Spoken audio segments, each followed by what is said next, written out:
आज का जो अपना टॉपिक है बेस्ट थ्योरम। प्रीवियस क्लास में अपने बेस्ट थ्योरम पे बेस्ड कुछ न्यूमेरिकल्स किए थे और उसका प्रूफ किया था। Now next numerical is in a coin tossing experiment, if the coin shows head, one dice is through and the coin shows tail, then two dice are through and their result is recorded. Find the probability that the recorded number will be 2. आपको find करना है probability that the recorded number will be 2, क्योंकि जब हम coin toss करेंगे head आ रहा है तो सिंगल डाइस को थ्रो किया, उसके रिजल्ट अपने रिकॉर्ड कर लिए। रिजल्ट क्या क्या हो सकते हैं 1 2 3 4 5 6, उसमें भी 2 इंक्लूडेड है। और टेल आता है तो 2 डाइस को थ्रो करेंगे और उन डाइस के ऊपर का सम अपने रिकॉर्ड किया है तो 1 + 1 वहां पे भी सम आपका 2 आ सकता है। ठीक है, तो आपको प्रोबेबिलिटी फाइंड आउट करनी है कि रिकॉर्डेड नंबर 2 आने की प्रोबेबिलिटी क्या होगी। तो यहां फर्स्ट इवेंट डिफाइन कर लेते हैं। Let A1 denote coin shows head, A2 denote coin shows tail, and B denote the recorded number will be 2. The recorded number will be 2. तो कौन कौन से केसेस हो सकते हैं? Probability of A1। Now probability of A1 का मतलब हुआ अपने कॉइन टॉस किया, क्या है हेड आया है, हेड आने की प्रोबेबिलिटी होगी 1/2। Probability of A2 coin toss किया है, नंबर क्या है टेल है, टेल आने की प्रोबेबिलिटी आपकी 1/2 है। नाउ हेड आएगा तो अपन ने सिंगल डाइस को थ्रो किया है, सिंगल डाइस में सम क्या वैल्यू आती है 1 2 3 4 5 and 6। तो probability of B given by A1 यानी जो रिकॉर्डेड नंबर है 2 के रिकॉर्डेड नंबर होने के फेवरेबल केस क्या है? जो भी रिजल्ट आपने सिंगल डाइस को थ्रो किया है और जो नॉट किया है वहां 2 आने के फेवरेबल केस ओनली 1 है और टोटल नंबर ऑफ केसेस 6 है। तो प्रोबेबिलिटी क्या हो जाएगी 1/6। Probability of B given by A2, B given by A2 का मतलब हो गया रिकॉर्डेड नंबर 2 आया है जब अपन ने 2 डाइस को थ्रो करके उनका सम रिकॉर्ड किया है ना। उस केस में जो सैंपल स्पेस है सम दोनों डाइस के ऊपर 1 + 1 2 आएगा और इस तरह से टोटल केसेस आपके बहुत सारे हो जाएंगे 6। तो टोटल नंबर ऑफ केसेस जो होते हैं वो होते हैं 36 जब 2 डाइस को आप थ्रो करते हो। तो सम 2 आने के फेवरेबल केस तो एक ही है 1 + 1, ये सबसे मिनिमम वैल्यू है। इसके अलावा डाइस के ऊपर का सम 2 नहीं आ सकता है तो फेवरेबल केस 1 और टोटल नंबर ऑफ केसेस कितने होंगे 36। तो 1/36 आपकी प्रोबेबिलिटी होती है B given by A2।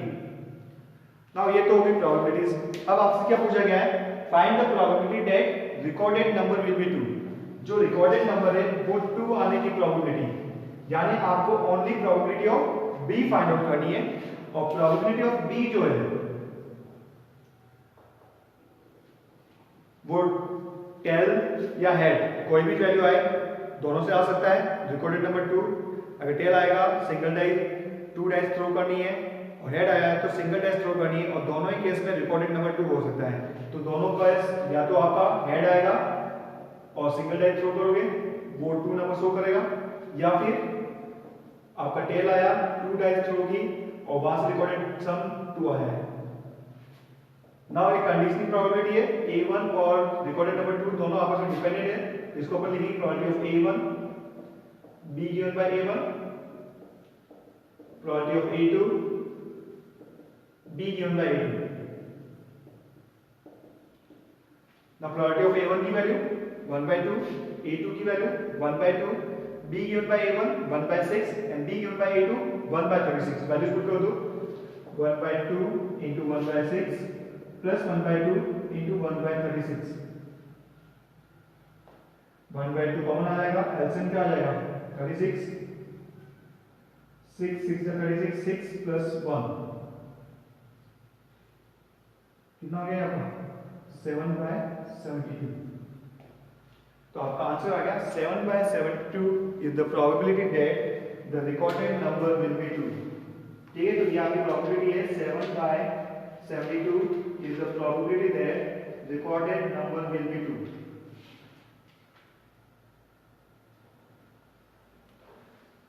Now the next numerical, question number second.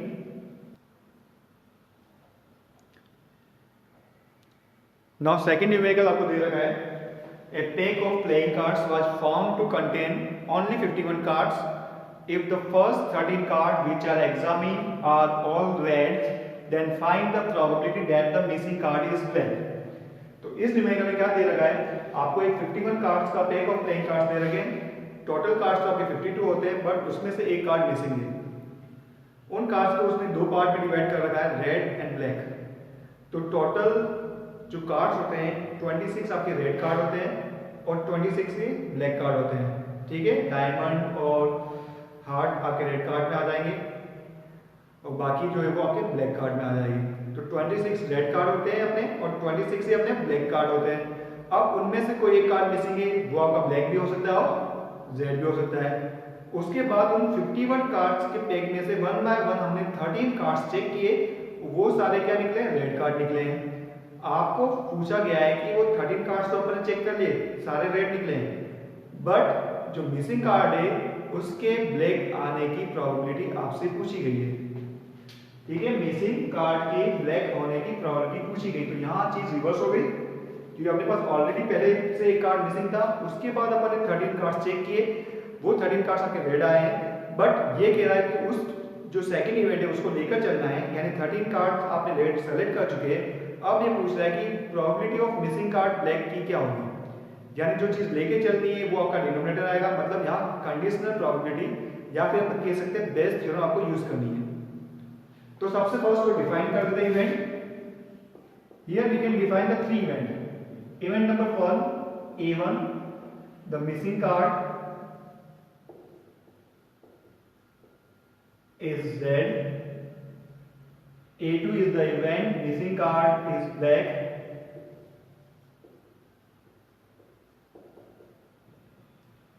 And B is the event, the first 13 cards which I am examining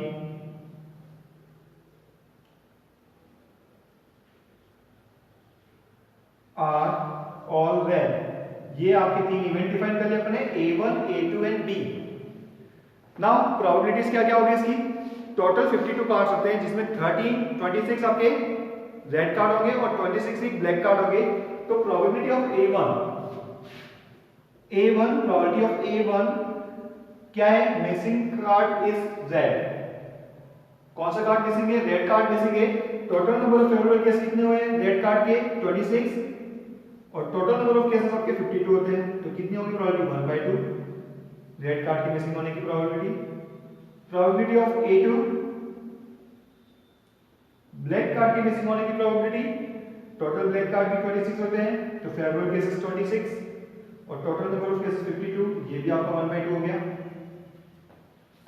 probability of B given by A1, इसका मतलब है कि रेड कार्ड मिसिंग है, तो अब red card कितने बचे अपने पास, 25 ही बचे. 26 में से एक कार्ड मिसिंग हो गया, तो 25 रेड कार्ड है. उन 25 रेड कार्ड में से 13 रेड कार्ड सेलेक्ट करने के favourable cases 25 C13 upon total cards कितने थे, 51, एक मिसिंग होने के बाद, तो टोटल नंबर ऑफ केसेस आपके हो जाते हैं 51 C13. ऐसे ही आपका probability of B given by A2 क्या होगा, probability of B given by A2 मतलब आपका ब्लैक कार्ड मिसिंग है और उसके बाद आपने जो 13 कार्ड सेलेक्ट किए हैं उस 51 कार्ड में से वो सारे रेड निकले हैं. तो ब्लैक मिसिंग है, तो यानी रेड तो 26 पूरे रहे, तो फेवरेबल केसेस आपके हो जाएंगे 26 में से 13 रेड कार्ड आपने सेलेक्ट किए और टोटल कार्ड्स तो 51 थे, एक कार्ड मिसिंग था, तो टोटल नंबर ऑफ केसेस आपका होगा 51 C13. नाउ क्या फाइंड आउट करना है, find the probability that the missing card is black. तो रिक्वायर्ड प्रोबेबिलिटी क्या होगी,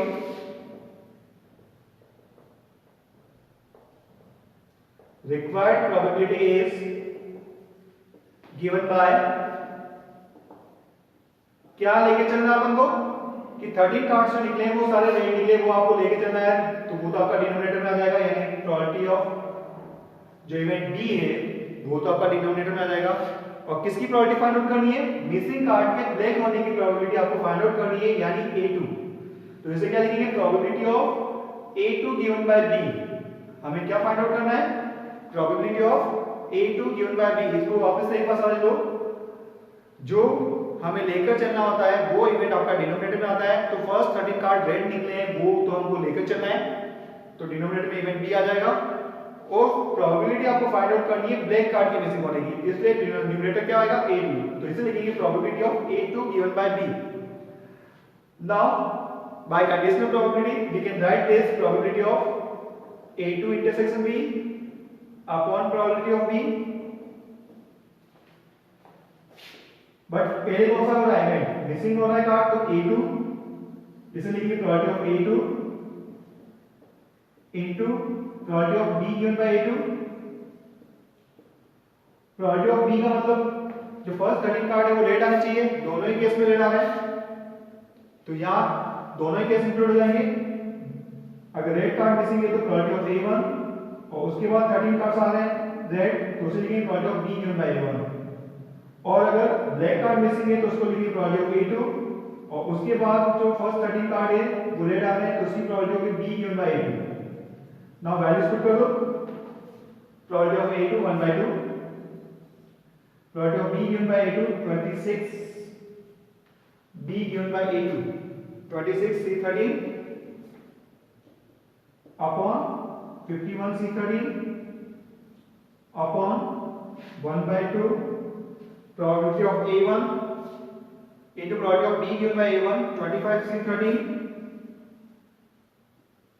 upon 51 C13 plus 1 by 2 probability of B given by A2 26 C13 upon 51 C13। now 1 by 2 से 1 by 2 cancel हो गए, और 51 C13 से 51 C13 कैंसिल हो गया, तो क्या बचा अपने पास रिमेनिंग क्वांटिटी? इसे यहां सिंप्लीफाई कर रहा हूं मैं, तो इसको सिंप्लीफाई करेंगे तो क्या आएगी इनकी values? 26 C13 upon 25 C13 plus 26 C13। आप चाहो तो इसको सिंप्लीफाई कर सकते हो ओपन करके, इजीली अपन लिख सकते हैं इसे। क्या लिख सकते हो आप? या तो इसको डायरेक्टली ओपन करके सिंप्लीफाई कर लो, या हम 26 C13 को ओपन करते हैं। एनसीआर का फॉर्मूला क्या था? Factorial n minus r, 26 minus 13 आपका हो गया फैक्टोरियल 13 इनटू फैक्टोरियल r यानी 13। इस 26 में से अगर ओपन करता हूं तो रिमेनिंग क्या आया? फैक्टोरियल 25, और फैक्टोरियल 13 को ओपन करते तो आ जाता है फैक्टोरियल 12। और ये जो पार्ट है हम उसे लिख सकते हैं 26 by 13 25 C13। क्या लिख सकते हैं? 25 C13। या तो आप 26 C13 को इस फॉर्म में कन्वर्ट कर दो, किस फॉर्म में कन्वर्ट हो जाएगा? इस फॉर्म में कन्वर्ट हो जाएगा। 26 C13 को अपन ओपन किया और इसे 26 by 13 2 लिख सकते हैं, तो ये आपका हो जाएगा 2 times of 25 C13 upon 25 C13 plus 2 times of 25 C13। ठीक है, सिंप्लीफाई कर दिया। 26 C13 को हम क्या लिख सकते हैं? 2 टाइम्स ऑफ 25 C13। तो 26 C13 की वैल्यू अपन रिप्लेस कर दी 2 टाइम्स ऑफ 25 C13 से। अब इसको सिंप्लीफाई कर लेते हैं, तो 25 C13 कॉमन आ गया, 2 अपॉन 25 C13 यहाँ न्यूमरेटर से भी कॉमन आ जाएगा, 1 plus 2। 2 by 3 is the value of probability A2 given by B। ठीक है, 2 by 3 आपकी प्रोबेबिलिटी हो गई कि जो फर्स्ट 13 कार्ड्स थे वो रेड आए हैं। कब? जब मिसिंग कार्ड आपका ब्लैक है। Clear? Now the next numerical is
okay, तो नेक्स्ट न्यूमेरिकल अपना है question number 3. For a certain binary communication channel, the probability that a transmitted 0 is received as 0 is 0.95 and the probability that a transmitted 1 is received as 1 is 0.90. If the probability that a 0 is transmitted is 0.4, then find the probability that number 1 आपको find out करना है A1 is received and number 2 A1 is transmitted given that 1 is received. तो यहाँ हमको क्या दे रखा है, एक बाइनरी कम्युनिकेशन चैनल दे रखा है. बाइनरी कम्युनिकेशन चैनल मीन्स जो 0-1 पे ही वर्क करता है. तो वो सिग्नल आपको ट्रांसमिट भी करता है और सिग्नल रिसीव भी कर रहा है. तो यहाँ आपको कंडीशन क्या क्या दे रखी है, अगर binary communication channel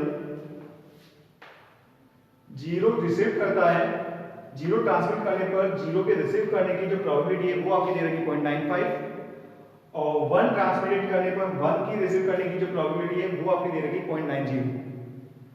and second आपको गिवन है if the probability that A 0 is transmitted is 0.4. 0 के ट्रांसमिट करने की प्रोबेबिलिटी क्या दे रखी 0.4. तो यहां हम फर्स्ट इवेंट डिफाइन कर देते हैं. इवेंट कौन कौन से होंगे, सबसे फर्स्ट इवेंट ए ले लेता हूं. Event A D not 0 is transmitted. क्या 0 is transmitted.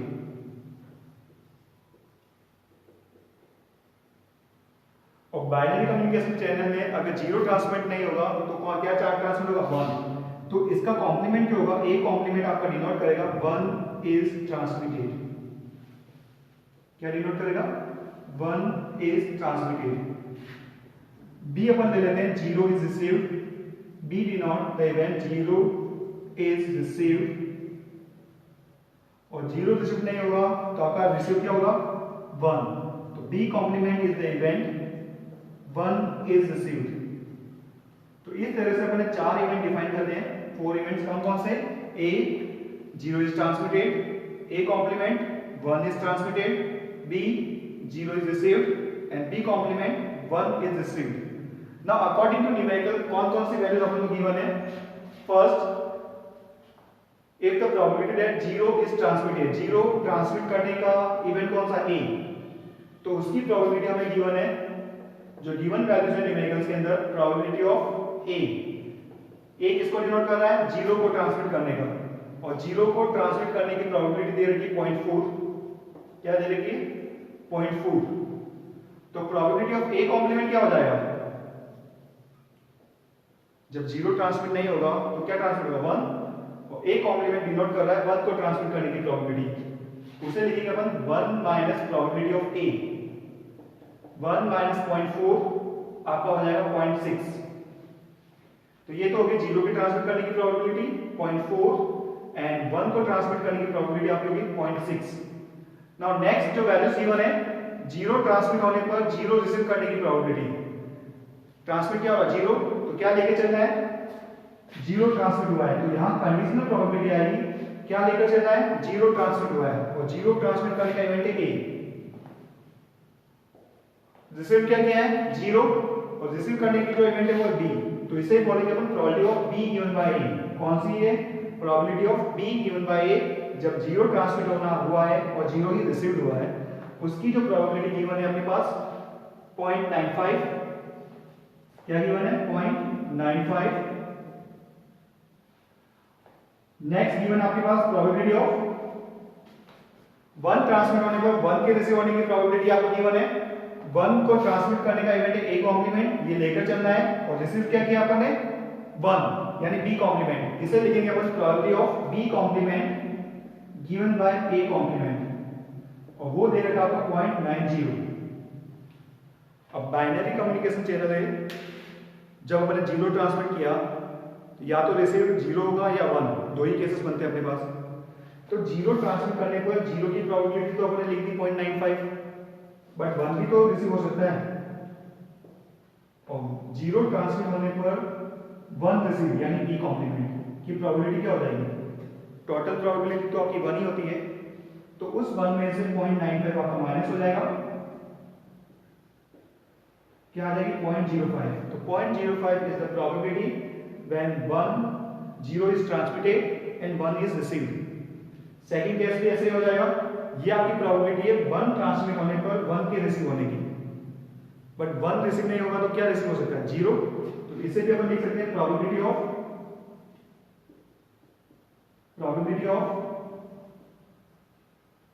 b given by a complement, b given by a complement, b given by a complement का मतलब हो गया 1 ट्रांसमिट हुआ है बट 0 रिसीव हुआ है, उसे लिखेंगे 1 माइनस 0.90, ये आपका आ जाएगा 0.10। तो ये आपकी प्रोबेबिलिटी हो गई। 0 ट्रांसमिट करने की प्रोबेबिलिटी 0.4, 1 ट्रांसमिट करने की प्रोबेबिलिटी 0.6, 0 ट्रांसमिट होने पर 0 रिसीव करने की प्रोबेबिलिटी 0.95, 0 ट्रांसमिट होने पर 1 के रिसीव करने की प्रोबेबिलिटी 0.05, 1 ट्रांसमिट होने पर 1 रिसीव करेगा उसकी प्रोबेबिलिटी 0.90, और 1 ट्रांसमिट होने पर 0 रिसीव करने की प्रोबेबिलिटी 0.10। तो ये सारे तो अपने प्रोबेबिलिटीज हो गई जो गिवन थी। अब पूछा क्या गया है, क्वेश्चन पे आ जाते हैं। A1 इज रिसीव्ड 1 किया है, 1 के रिसीव होने की प्रोबेबिलिटी मतलब B कॉम्प्लीमेंट। क्या फाइंड आउट करना है आपको? B complement. 1 के रिसीव करने की प्रोबेबिलिटी B कॉम्प्लीमेंट आपको फाइंड आउट करनी है। तो प्रोबेबिलिटी ऑफ B कॉम्प्लीमेंट, अब 1 को रिसीव करना है, ट्रांसमिट कुछ भी हो आपको कोई मतलब नहीं है, ट्रांसमिट आपका 0 भी हो सकता है और 1 भी हो सकता है। आपको तो केस कौन सा कंसीडर करना है कि 1 जो है वो आपका रिसीव होना है। रिसीव क्या करना है? 1। तो यहाँ दोनों ही केसेस कंसीडर होंगे, ट्रांसमिट 0 भी हो सकता है और 1 भी हो सकता है, बट रिसीव आपको 1 करना है। तो यहाँ दोनों ही केसेस कंसीडर होंगे। 0 ट्रांसमिट करने का प्रोबेबिलिटी है आपका A, और साथ में हो क्या रहा है? रिसीव क्या करना है आपको? 1, और 1 को रिसीव करने की इवेंट है B कॉम्प्लीमेंट। तो इसलिए लिखेंगे probability of A intersection B complement. या फिर जब भी और आता प्रोबेबिलिटी में अपन प्लस लगाते हैं, या फिर 1 ट्रांसमिट हुआ है और 1 रिसीव हुआ है, तो दोनों इवेंट के साथ में होने की probability of A complement intersection B complement. Now values put कर दो, क्योंकि ये आपकी डिपेंडेंट इवेंट है एक दूसरे पर, तो यहां कंडीशनल प्रोबेबिलिटी यूज होगी। इसे ओपन करो,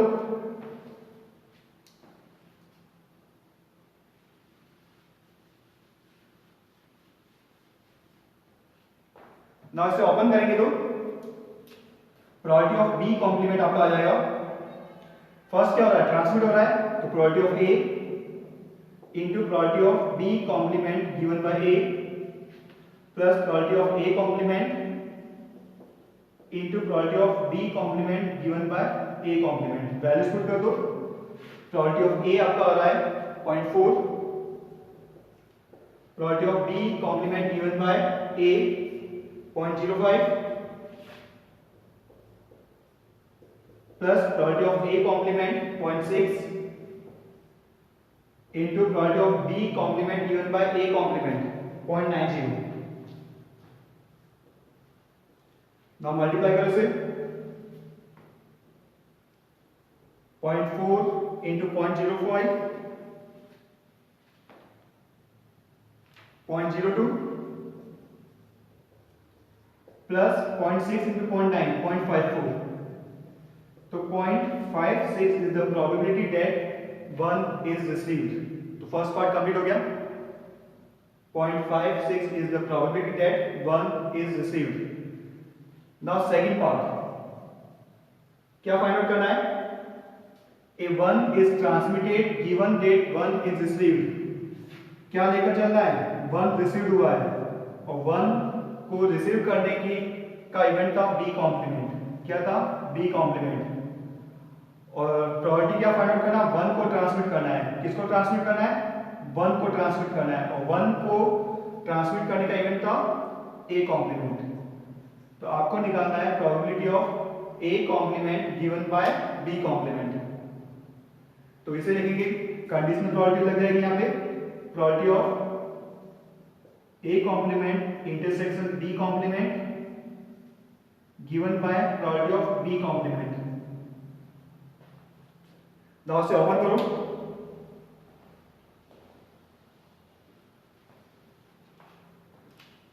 तो फर्स्ट इवेंट कौन सा हो रहा है? ट्रांसमिट करने का, तो इसे लिखेंगे probability of A complement into probability of B complement given by A complement upon probability of B complement.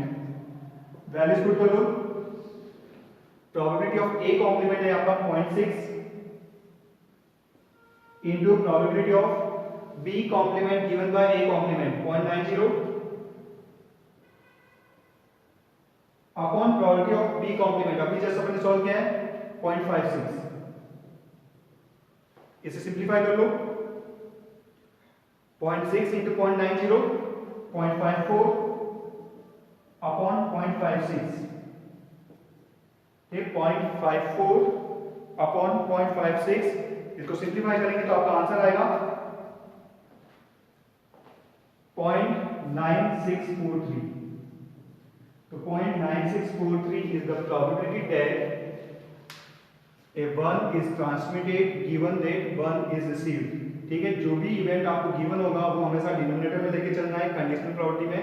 तो वन इज रिसीव्ड को अपन ने बी कॉम्प्लीमेंट को डिनोमिनेटर में लेके चले और फाइंड आउट क्या करना था, वन के ट्रांसमिट होने की प्रोबेबिलिटी. तो ए कॉम्प्लीमेंट, तो probability of A complement by B complement आपका आया है 0.9643. तो ये थे अपने numerical based on Bayes theorem और कंडीशनल प्रोबेबिलिटी. तो यहाँ अपना प्रोबेबिलिटी वाला चैप्टर कंप्लीट होता है. नेक्स्ट हम रैंडम वेरिएबल और उसकी प्रॉपर्टीज पढ़ेंगे. Thank you.